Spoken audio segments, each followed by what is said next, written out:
Omar Esaf here, and in today's video, guys, we're talking about injuries and how to properly recover from a nutritional standpoint, and as well, I'm going to give you some exercise tips, what you can do in the interim. You know, we have chronic injuries, which means having nagging back problems, knee problems, elbow tendonitis, and then we have acute problems. So something suddenly happens, bam, an ACL tear, you might fall somewhere. I had an injury happen to me. It happens. But the point is, I'm going to tell you what you can do in order to properly recover. And it comes down to nutrition. And what I mean, we first have to understand injuries. So if we're talking about an acute injury, so let's say, you get an ACL tear. Oh no, your career is over. It's okay.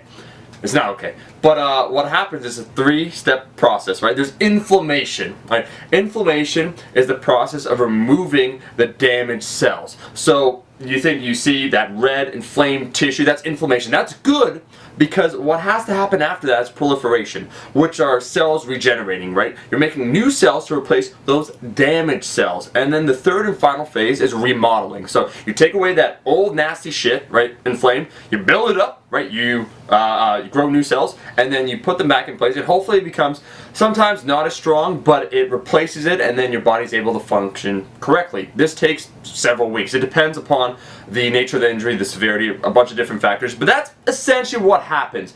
Now, when we talk about nutrition, what's important is you have to make sure, during the different phases that it effectively goes through that three-step process. What happens with a lot of people, either they keep working out and they re-injure themselves, or maybe they're not eating the proper foods, is they don't fully complete all three phases. So you got the inflammation, and then some people will kind of hang around there, they won't quite get a proliferation, and the remodeling won't occur, so you have that old nasty ass injury that keeps, nagging you. Now, what can you do? There's a lot of different things. The first couple I want to talk about are different myths. Immediately, the biggest tip I can give you guys, because a lot of times you'll injure yourself when you're not focused, is that if you're cutting and you get injured, you should immediately end your cut. Why? Because when you're in a caloric deficit, you're not eating enough food, your body is deprived of essential vitamins and minerals. So it stands to reason when your body is injured, it needs to recover, it needs those vitamins and minerals, you should increase your calories again. Not to, a substantial surplus, but at least to maintenance. And I have a video on how to calculate your maintenance calories. So my number one tip is make sure you're getting adequate macros. Then we could talk about micros, and that's beyond the scope of a 5-minute video, getting all into the vitamin like A, C, zinc, magnesium, calcium, the different building blocks. I'll include in the description recommended amounts in general for an acute injury that should help you out. But what you should know is that you should be getting a diverse selection of fruits and vegetables, right? You shouldn't be popping Pop-Tarts as your primary food source when you're injured. They are essential, the coenzymes, to help assist with that remodeling process, with the cells regenerating, right, and tissue repair.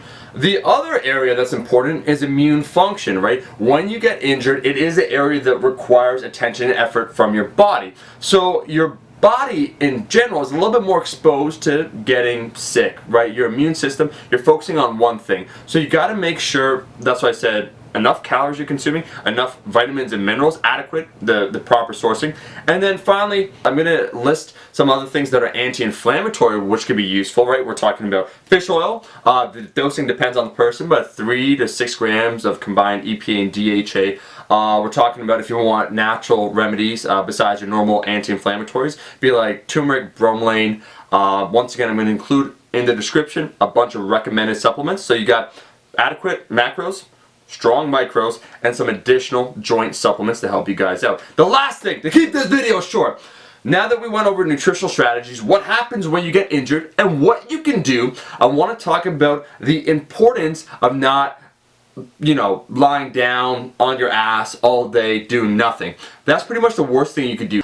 So, getting some ART work, some active release therapy, some soft tissue massages, getting a proper diagnosis to find out what the problem was is very important. So you get that, you do your mobility work that you're prescribed or that you're allowed to do that doesn't irritate it, that you find helps mobilize your body. You do some light stretching. You make sure you move around as much as you can, and then you slowly start integrating back exercises as your body or your joint recovers, and you make sure the whole time that you're consuming adequate amount of calories, proper micros, and those supplements that will help. That, my friends, is how you've recovered properly from an injury. Too many suckers get injured and try and pull a Rocky, I feel pretty good. And they get injured again, and you know what? They're lying on their ass and they never make it back into the gym to crush that weight. Don't be a fool. Listen to this video. That's it, guys. If you like this video, thank you for watching. Show your support. Like this video. I'll be seeing all of you guys in the next video. Make sure to take care of yourself.